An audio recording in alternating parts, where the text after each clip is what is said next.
Sorry, I'm all messed up. I'm German. What do you expect? Welcome on stage with a warm applause, Peter Oliver.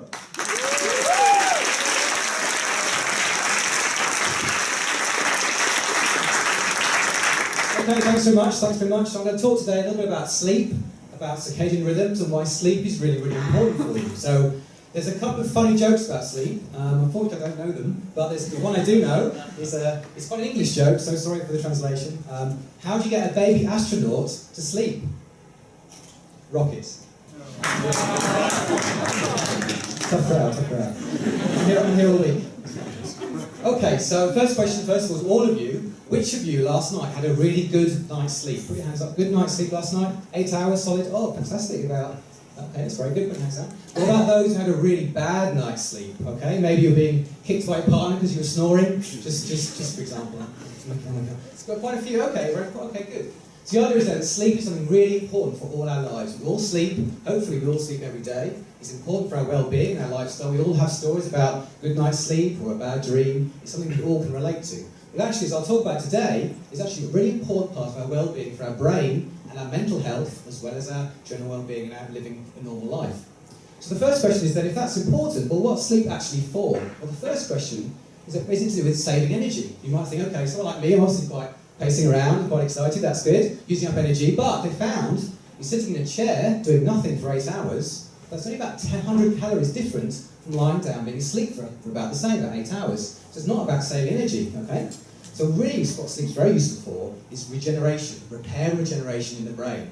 A very interesting study came out about a week ago, showing that certain cells in your brain change shape during the night, allow fluid to get through and basically clean out your brain, remove toxins. So you may see this on the news. But the actual, how you can understand this, imagine you have a party in your house, you're the host of the party, you can't clear up after guests and be a host of the party at the same time, so you have to wait till they leave, then you can clear up the house, okay? So it's the same idea, you have to wait till sleep time, then the brain can clean itself, okay? So energy is not energy, repair and regeneration, very important. Now the third thing that's really, really important is what's called memory consolidation, okay? That's all about remembering things from the day that's happened just now, computing them in the brain, your brain working through them, making new connections, so the next day you can improve your performance, okay? The idea is it's a way of your brain restoring itself and then recovering information so the next day you can do better, okay?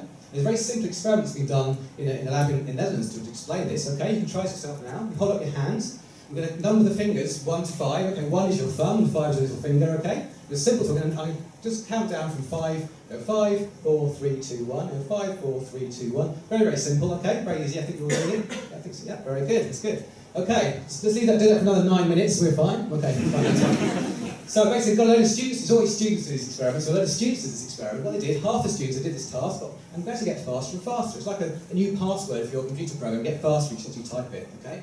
And then what they did, they said half the students will let them sleep. The other half, they're going to wake them up every few minutes, going to really disturb night's sleep. Now, the amazing thing is, the next day, the people who had a really bad night's sleep, they didn't do quite so well. They did okay, but they weren't quite as fast as they were the night before. But the people that had been asleep actually did faster when they woke up in the morning than they had the night before, okay? So that's memory consolidation, that's the brain computing things, running things over night time, so you can perform best the next day, okay? So sleep's not about energy, it's a little bit about repair and restoration, but lots about memory consolidation, okay? So that's a little bit about brain, what sleep's for. What about when you haven't got enough sleep? So how much sleep do you actually need? Well, what's quite scary, over the last 60 or 70 years, the amount of sleep we've had has actually dropped by up to 90 minutes. So in the 1950s and 60s, we're getting around about maybe sort of 8 hours or so a night. Now it's down to about 6.5 hours, and that's the UK. And that's quite scary to me, because we're saying, okay, we're actually 1.5 hours less sleep each night. We're all slightly sleep deprived on average over the whole country. That's quite a scary thought. It's probably due to commuting time and 24-hour lifestyle, availability of televisions, iPods, and iPhones, etc. You're nodding your head down exactly there. 11 o'clock at night, checking your email. Yeah, of course, no one's written to me again. I don't mind. Yeah, exactly. So that's definitely important. It's very important to get a good night's sleep. Turn your iPhone off, turn your television off, and try and get you a really nice, dark and quiet, so you get a really good night's sleep. So what about sleep deprivation generally? What's the record? Who hasn't slept the longest? Well, actually, the record's a bit controversial. So the Guinness Book of World Records removed sleep deprivation from their books a few years ago because they thought it was too dangerous. There's quite a few attempts at this record. One record was held by a guy called Randy Gardner, who's a great name. I don't know if his name was a job, I don't know, it's fine. This one, if you look up Randy Gardner on Google Images, just be very careful. For whilst they're watching, he was just walking up for this. Okay, Randy Gardner 3 is the best of the videos. I found 11 now. Now we're fine. Okay, so he had no sleep for 11 days. So that's 264 hours. And he did okay. He was struggling a bit on days 3 and 4. He was hallucinating. He was struggling to talk normally. But after 11 days, he still held a conversation. His first night's sleep after 11 days was about 14 hours. So it's pretty much normal. So having no sleep is not good for you, but the record is around about 11 days, so definitely don't try that at home. Okay, so we mentioned about being creative, so I spent literally a few minutes making something creative. Just explain the next step. So as it's Halloween, I spent some... Okay, so explain the next thing. I want to talk a little bit about how the brain controls sleep. That relates much more to my work. I'm a neurobiologist. I work on how sleep is controlled and how it relates to disease. So I made a very expensive visual aid here to show how the brain controls sleep. So here we have someone's head, okay? And here we have the head coming off. Now, move the lights down. Can we have the spotlight off or down? Is that possible? Okay, great. Okay, not too bad. Okay. So it's not very scary, so let's make it scary. There we go. Okay. Okay, cool. Now, inside everyone's head, of course, is a brain. So, oh, that's fantastic. That's great. Down there is perfect. That's great. So inside there, everyone's head is a brain. I've also made I'm going to have to light up now. The brains I made myself here. This is a brain I made from. Oh, thanks very much. Okay, you see I spent hours on this actually. it's quite bumpy on the bus, as you can see. So okay, so the brain is controlled by a part of the brain called the hypothalamus. Okay, the hypothalamus is the base of the brain. So here we have a diagram of a brain, a human brain from the front. I turn it upside down.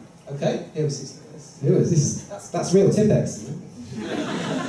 This is the hypothalamus at the bottom of the brain here, okay? Now the important thing about the hypothalamus, it gets its information directly from the eyes. So the back of the eyes is the retina, and that's directly hardwired, these things here, called the retinal hypothalamic tract, or RHT, it's actually hardwired to the hypothalamus, and that means that the eyes tell the brain what time of day it is, okay? So inside the hypothalamus is one part of the brain that I study, which is called the SCN, the suprachiasmatic nucleus, okay? And that sits just under here. Now in a human brain, there's around about 100 billion neurons, 100 billion neurons. The SCN is only about 20,000 neurons, so a tiny part of the brain, and this part of the brain is so important it controls our body clock. It's effectively our internal pacemaker. It ticks away constantly, telling us what time of day it is. And when it's connected directly to the eyes, it kind of gets information about light sensing from the eyes. So it's a really important part of the brain. So part of my studies work out what the SCN does, how it works, and how it ticks gradually throughout the day. So a quick experiment we can do to explain how the SCN works, okay? Can I have the lights down again, is that alright?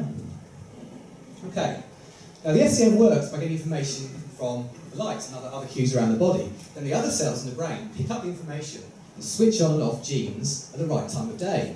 And switching on and off genes at the right time of day is crucial to make sure the brain works properly, and make sure our whole body is then in sync with the environment. So we can try and do that now. So what I'll do, I'm going to divide the room into 4, okay, approximately 1, 2, 3 and 4, okay? So you look like quite awake, so you can be 6 a.m, you can be midday, at 6 p.m, at midnight, okay? So this is your SCN flashing here, okay? So this is the information telling you that you have to switch yourself on. Okay, so I want you to clap in time with the lights. We'll start with number 1. So you start with 1. Okay, ready? 1, 2, 3, 4. Okay, that's good. So 1, that's good, that's good. That's good, keep going, that's good. Follow the light. 1, 2, that's it. 4, 1, 2, keep too fast, get too fast. 1, 2, 3, 4. 1, 2, 3. 4. Okay, that's good. Keep going. Okay, now we're going to start in, okay? We're doing number 2's next, okay? Okay? 2, 3, 4. 1, 2, 3, 4. Okay, number 3's 1, 2, 3, 4. This is effective. Okay, fine. Okay, that's good. Okay, number 4's 1, 2. Wow, this is great. This is great. Okay, that's fine. Give yourselves a round of applause. Very much. Very good. Okay. Wow. Not in that bike shop ever again, that's shit. Okay. Anyway, the point was, and that was interesting, it did actually show the point. So if you're following directions of a part of the brain, you have to follow very, very carefully. And it was me shouting and following the light. But importantly, the brain had these signals coming out from the SCN telling you what to do. It's really important. If you can't follow the light, if you can't follow the SCN, that means your brain's out of sync. And what we find in mental health, and this is the sort of work I do, looking at links between sleep and mental health, is sometimes the brain is out of sync. Sometimes the body clock isn't in sync with the rest of the brain.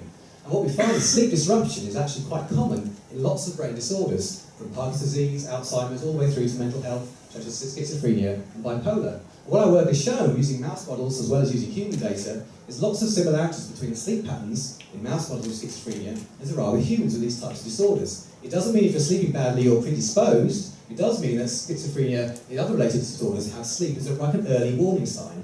One of the first things to go wrong might be the sleep, and it might be a very useful intervention for therapies in the future.